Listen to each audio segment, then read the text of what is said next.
Magandang hapon mula sa DOST Pag-asa. Ito po ang ating weather update ngayong Tuesday, January 6, 2026. Muli po, Happy New Year! Merong 4 na atmospheric systems ang nakakaapekto sa atin sa kasalukuyan. Unahin natin yung low pressure area na binanggit natin noong mga nakaraang issuance natin. Yung low pressure area na nasa northwestern part ng Brunei ay patuloy na na pahina pa ng pahina at papalayo pa sa ating bansa. At yung mga kaulapan na bumubuo sa low pressure area na ito ay patuloy pa rin na umaabot at nakakaapekto dito sa southern part ng Palawan, ganun din naman dito sa Basilan, Sulu at Tawi-Tawi. Kaya yung mga binanggit natin na lugar, makakaranas pa rin tayo ng mga pag-ulan at maulap na kalangitan. Pangalawa po dito sa trough ng LPA ay yung shear line. Itong shear line ay yung lugar na kung saan nagsasalubong yung hangin na galing sa amihan at yung galing sa easterlies. Kapag nagsasalubong yung dalawang hangin na yan, yung moisture na galing dito sa surface, malapit sa kalupaan,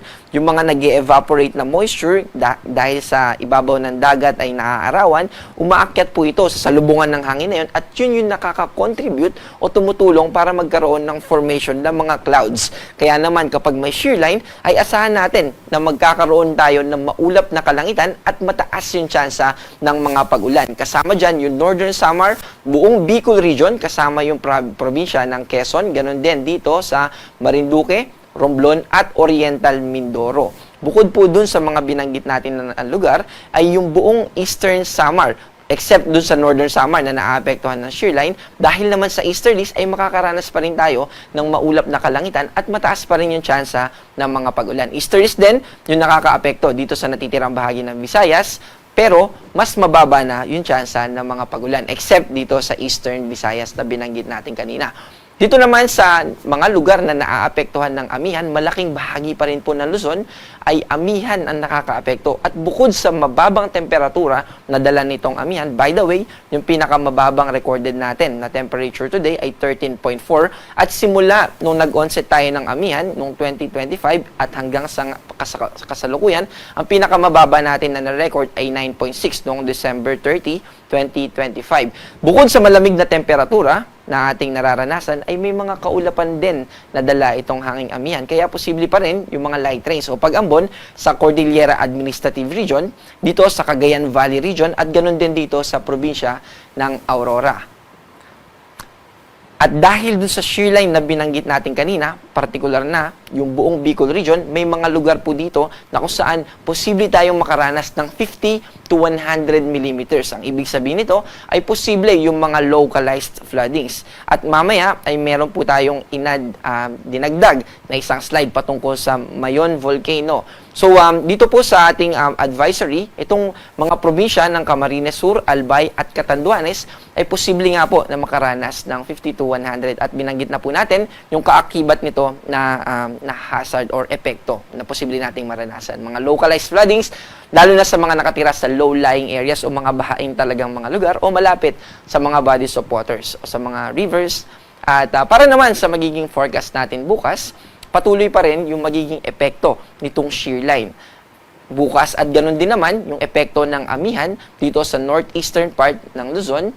Yung mga kaulapan na yan ay patuloy pa rin na magdudulot ng mga light rains at lalo na dito sa mga binanggit natin na lugar. Pero dito sa Metro Manila at sa natitirang bahagi ng Luzon ay mababa yung tsansa ng mga pag-ulan. At kung mapapansin natin, kaninang hapon dito sa ilang bahagi ng Metro Manila ay may mga kaulapan. So, posible pa rin naman po yung mga localized thunderstorms. Hindi po yung buong Metro Manila ay makakaranas ng ulan. May mga ilang cities lamang po na makakaranas ng mga pag-ulan. So, ang agwat naman ng temperatura dito sa Metro Manila ay 21 to 30. Sa Lawag naman ay 21 to 29. Sa Tugigaraw ay 21 to 28. Sa Baguio ay 15 to 21. At sa Legazpi ay 24 to 39. Dito naman sa Palawan, ganun din sa natitirang bahagi ng Visayas, except bali dito kasi sa Eastern Visayas patuloy pa rin na makakaapekto yung easterlies, kaya maulap pa rin yung mararanasan ng mga kababayan natin dyan at mataas pa rin yung tsansa ng mga pag-ulan. Ganun din naman dito sa Palawan dahil dun sa binanggit natin kanina na mga kaulapan. Pero sa natitirang bahagi ng Visayas at ng Mindanao, except lang dito sa Sulu, Tawi-Tawi at Basilan, ay makakaranas tayo ng mababang tsansa lamang ng mga pag-ulan. Pero again, posible pa rin yung mga localized thunderstorm o mga panandaliang pag-ulan for specific area lamang. Localized lamang po ito. Agwat ng temperatura dito sa Cebu ay 25 to 31, sa Tacloban naman ay 23 to 30, at sa Davao ay 24 to 32. Wala po tayong nakataas na gale warning, pero kung maliit na sasakyang pandagat yung gagamitin natin para mangisda o maglayag, ay mag-ingat pa rin po tayo.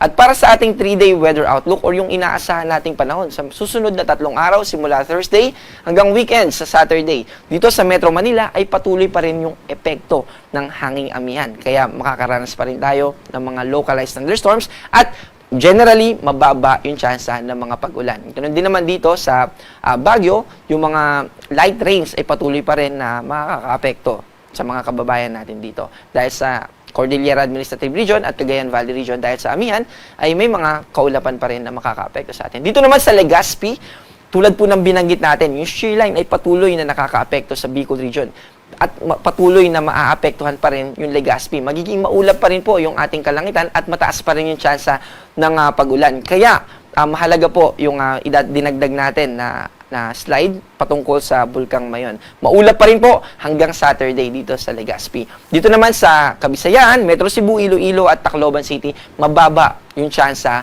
ng mga pag-ulan. Ang posible lamang po ang posible ay yung mga localized thunderstorm. Ganon din naman dito sa Metro Davao, Cagayan de Oro at Zamboanga City. Tulad po ng binanggit natin kanina, may aktibidad na nangyari dito po sa Bulkang Mayon, kaya yung alert level number 2 na in-issue ng PHIVOLCS ay itinaas pa sa alert level number 3. Ibig po sabihin nito ay posible na makaapekto itong Bulkang Mayon sa mga kababayan natin, lalo na sa mga nakatira sa Albay. Kaya patuloy pa rin po na maging updated tayo, hindi lamang po sa panahon, kundi ganun din sa aktibidad na mangyayari pa dito sa Bulkang Mayon. Bisitahin po natin yung pbox.dost.gov.ph para malaman natin yung buong detalye sa kanilang advisory. Kapag po alert level 3, ay posible na ito na mag-release ng mga lava at ganoon din naman ng mga ashes. At dahil meron tayong weather advisory at dahil ng mga previous natin na mga reports at issuance sa Pag-asa na pinapakita po natin na naapektuhan ng mga ng shear line at ng mga pag-ulan, yung mga kababayan natin dito, kapag po ay patuloy pa na umulan at tulad nung nasa forecast natin, plus kapag po nag-release na ito ng mga ashes, ay posible na maapektuhan tayo. Yung mga mud flow, yung mga lahar, ay posible po na makaapekto dun sa mga kababayan natin, lalo na sa nasa paanan ng Bulkang Mayon. And also, binanggit din po ng PHIVOLCS sa issuance nila yung 6-kilometer radius permanent danger zone. Kapag nakatira po tayo dito, hindi na po talaga ina-advise na tumira dito dahil danger zone po ito. At kung nandito man po tayo sa kasalukuyan o pupunta po tayo dito, huwag na po natin, hindi po natin ini-encourage yung anumang aktibidad dito sa 6-kilometer radius permanent danger zone na malapit o associated dito sa Bulkang Mayon. Ang ating araw ay lulubog mamayang 5:41, medyo maaga po ito. At ang ating sunrise ay bukas ng 6:23 AM. Kaya alas 6 pa lang po, pero wala pa rin, medyo madilim pa rin. So, medyo late po yung sunrise natin during ganitong time ng taon. Ako po si John Manalo, ang panahon ay nagbabago, kaya maging handa at alerto.